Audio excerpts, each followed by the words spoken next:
ஹாய்ங்க, எல்லாம் எப்படி இருக்கீங்க? நல்லா இருப்பீங்கன்னு நம்புகிறேன். இன்றைக்கி நண்டு கிரேவி பண்ணிடலாமா? அது எப்படி பண்ணலான்னு பார்க்கலாம். நான் வந்து ஒரு 3-4 சில்லுக்கு தேங்காய் எடுத்திருக்கேன். 1½ ஸ்பூனுக்கு குருமிளகு எடுத்திருக்கேன். 1 ஸ்பூன் சீரகம், கொஞ்சம் கருவேப்பிலை போட்டு ஃபஸ்ட்டு கொரன்னு அரைச்சிட்டு அதுக்கப்புறம் தண்ணி விட்டு அரைங்க. கொஞ்சம் சோம்பு போட்டிருக்கேன், 1/4 ஸ்பூனுக்கு சோம்பு போட்டிருக்கேன்.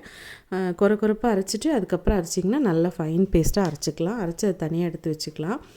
நண்டு எப்போவுமே வந்து கொஞ்சம் குருமிளகு காரம் இருந்ததுன்னா சளி அந்த மாதிரி இருக்கிறதுக்கு தலையில் பாரமாக இருக்கும்ல, அதெல்லாமே சாப்பிடும்போது நல்லா நீரெல்லாம் வெளியே வரும், கண் மூக்கில் எல்லாம் அப்படியே வெளியே வந்துடும்.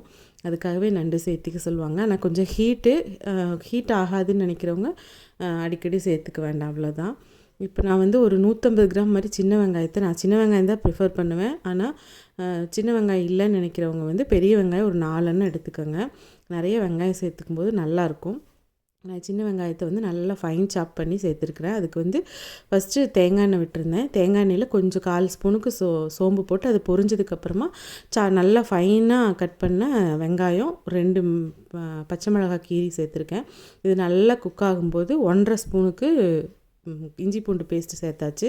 அதுவும் நல்லா வெந்துடட்டும். வெந்ததுக்கப்புறமா 3 தக்காளி, குட்டி தக்காளி தான் இருந்துச்சு, அதனால் நான் 3 தக்காளி சேர்த்துருக்கேன். நீங்கள் நல்லா பெரிய தக்காளினா ஒரு நல்ல தக்காளி பழமாக இருக்கிறதா போடுங்க. நல்லா அது குக் ஆகிறதுக்காக கொஞ்சமாக உப்பு சேர்த்து கொஞ்சம் மூடி வச்சு வேக வச்சு எடுத்துக்கலாம்.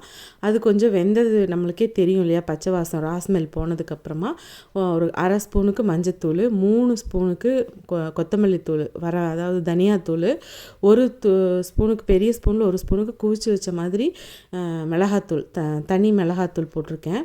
அதெல்லாமே குக் ஆகிறதுக்காக கொஞ்சம் மூடி வச்சு சிம்மில் வச்சு ரொம்ப தீயை வந்து ரொம்ப கம்மியாக வச்சு குக் பண்ணுங்கள். அப்போ தான் வந்து அந்த எண்ணெய் பிரிஞ்சு அதுலேயே வெந்துக்கும். நம்ம வந்து மண் சட்டியில் செய்கிறதுனால சீக்கிரம் அடிப்பிடிக்கிறதுக்கு வாய்ப்பு இருக்குது. அதனால் வந்து அடிக்கடி கிளறி விட்டுக்கிட்டு நல்லா பண்ணிக்கிட்டிங்கன்னா சூப்பராக இருக்கும். அது குக் ஆகட்டும்.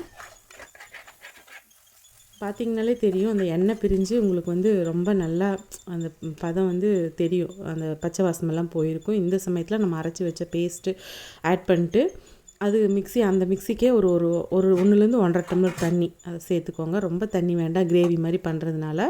இப்போ அந்த தண்ணியும் சேர்த்துட்டு கொஞ்சம் நல்லா கிளறி விட்டு மூடி வச்சுக்கலாம். இந்த மசாலா வந்து நல்லா வேக விடுறதுக்கு எதுக்குன்னா, நம்ம நண்டு போட்டதையுமே ஒரு 6 to 7 மினிட்ஸ்லேயே நண்டு வெந்துடும். பார்க்க தான் ஹார்டாக இருக்கும். இப்போ வந்து உப்பு உங்களுக்கு பார்த்துட்டு உங்களோட டேஸ்ட்டுக்கு, ஏற்கனவே வந்து வெங்காயம் வதங்குறதுக்கு கொஞ்சம் உப்பு போட்டிருப்போம். இப்போ கொஞ்சம் உப்பு போடும்போது பார்த்துட்டு போட்டுக்கோங்க. இப்போ வந்து எண்ணெய் பிரிஞ்சு மூடி வச்சு தான் வேக வச்சுருக்கோம். அந்த மசாலாலாம் நல்லா வெந்து நல்லா இந்த சலசலன்னு கொதிக்குது பார்த்திங்களா. இந்த சமயத்தில் வந்து இது நல்லா வெந்திருக்கும், பச்சை வாசமெல்லாம் போயிருக்கும். இப்போ நம்ம வந்து நண்டு ஆட் பண்ணிட்டோம்னா அது சீக்கிரம் வெந்துடும். அதுக்காக தான் இப்போ நல்ல மசாலா எல்லாம் கொதித்து வெந்துருச்சு. இப்போ நான் வந்து க்ளீன் பண்ணி வச்சுருக்கிற நண்டு வந்து சேர்த்துக்கிறேன். நண்டு வந்து இந்த சைடு வந்து அந்த ப்ளூ நண்டுலாம் கிடைக்கிறதில்ல, இந்த மாதிரி குட்டி நண்டு தான். அதுவே 2ஆக கட் பண்ணி க்ளீன் பண்ணி கொடுத்துருந்தாங்க. நம்ம இங்கே வந்து வாஷ் பண்ணிக்கலாம். கல்லுப்பு மஞ்சத்தூள் எல்லாம் போட்டு வாஷ் பண்ணிங்கன்னா கொஞ்சம் நல்லாயிருக்கும், ஸ்மெல் இருக்காது. ஆனால் நண்டு சிலருக்கு வந்து வாசம், இந்த க்ளீன் பண்ணுறது சாப்பிட்றது வாயில் குத்திடும் அப்படின்னு பயந்துகிட்டே சாப்பிடாமல் இருப்பாங்க. ஆனால் அந்த கட் பண்ணும்போதே அந்த முள்ளு மாதிரி இருக்கிறதெல்லாம் கடையிலேயே கட் பண்ணி வாங்கிட்டிங்கன்னா சாப்பிட்றதுக்கு ஈஸியாக இருக்கும்.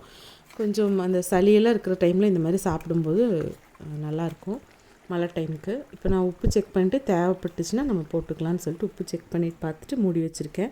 அதே மாதிரி நண்டோட அந்த கால் மாதிரி இருக்கிற பாகத்தையெல்லாம் வேண்டாம்னு நினச்சிங்கன்னா அதை இடித்து சூப் வச்சுக்கிறதுக்கு யூஸ் பண்ணிக்கலாம். நான் எல்லாமே தான் யூஸ் பண்ணியிருக்கிறேன். இப்போ கரம் மசாலா வந்து 1 ஸ்பூனுக்கு ஆட் பண்ணியிருக்கிறேன். கடைசியாக போட்டுட்டு நம்ம மூடி வச்சோம்னா இது வந்து அதை நான் சொன்ன மாதிரி 5-6 நிமிஷம் மேக்ஸிமம் போனிங்கன்னா ஒரு 10 மினிட்ஸ்லேயே உங்களுக்கு வந்து நண்டு வந்து வெந்துடும், சீக்கிரம் வெந்துடும். இப்போ 1 ஸ்பூனுக்கு குருமிளகுத்தூள் போட்டிருக்கேன். அந்த மிளகுத்தூள் வந்து காரத்துக்கும் சரி கடைசியாக சேர்த்தும்போது ரொம்ப நல்லாயிருக்கும். உங்களுக்கு இந்த காரம் வேண்டாம், முதல்ல போட்டதே போதும் அப்படின்னு நினச்சிங்கன்னா உங்கள் காரத்துக்கு தகுந்த மாதிரி போட்டுக்கோங்க. இப்போ நல்லா நண்டு வெந்திருக்கு பார்த்திங்கனாலே தெரியும். அதேமாதிரி கிரேவி பதமும் கரெக்டாக வந்திருக்கு. இன்னும் சுண்ட வச்சோம்னா உங்களுக்கு நல்லா ட்ரை ஆயிரும். ஆனால் நான் வந்து சாதத்துக்கு இந்த மாதிரி எல்லாம் வச்சு சாப்பிட்ணுங்கிறனால நான் கிரேவி பதத்துக்கு தான் பண்ணுறேன். அதே மாதிரி இதுவே பார்த்திங்கன்னா கொஞ்சம் நேரத்தில் வந்து கட்டியாகி எல்லாமே நண்டு உறிஞ்சிக்கும். அது அப்போ வந்து இன்னும் கொஞ்சம் தண்ணி வற்றின மாதிரி தான் இருக்கும். இப்போ மல்லித்தலை போட்டுக்கலாம் எப்பவும் போல். பார்த்திங்கன்னா ரொம்ப நல்லாயிருக்கும். இன்னும் கொஞ்சம் நேரத்தில் நான் இப்போ மூடி வச்சுருவேன். ஒரு 2 நிமிஷம் கழித்து உங்களுக்கு ஓப்பன் பண்ணி காட்டுறேன் பாருங்களேன். நல்லா அது எல்லாமே அப்சர்வ் பண்ணி வச்சுருக்கோம். ஆனால் கமன்னு அந்த செம வாசனையோடு நம்ம நண்டு இப்போ செஞ்சோம்னா இந்த மீனெல்லாம் செஞ்சோம்னா இப்படி பக்கத்து வீட்டுக்கு வாசம் போகுது, அந்த மாதிரி செம்மையான வாசத்தோட சூப்பரான நண்டு கிரேவி ரெடி ஆயிடுச்சுங்க. இதே மாதிரி நீங்களும் ட்ரை பண்ணி பாருங்கள், சூப்பராக இருக்கும். நம்ம சேனல் பிடிச்சிருந்தா லைக் பண்ணுங்கள், கமெண்ட் பண்ணுங்கள், ஷேர் பண்ணுங்கள். அதே மாதிரி சப்ஸ்கிரைப் பண்ணி பெல் ஐக்கானை கிளிக் பண்ணிக்கோங்க. அப்போ தான் நான் போடுற வீடியோஸ் உங்களுக்கு உடனுக்குடனே தெரிய வரும். நாளைக்கு வேறு ஒரு நல்ல ரெசிபியோடு உங்களை மீட் பண்ணுறேங்க. தேங்க்ஸ் ஃபார் வாட்சிங்க. டாட்டாங்க.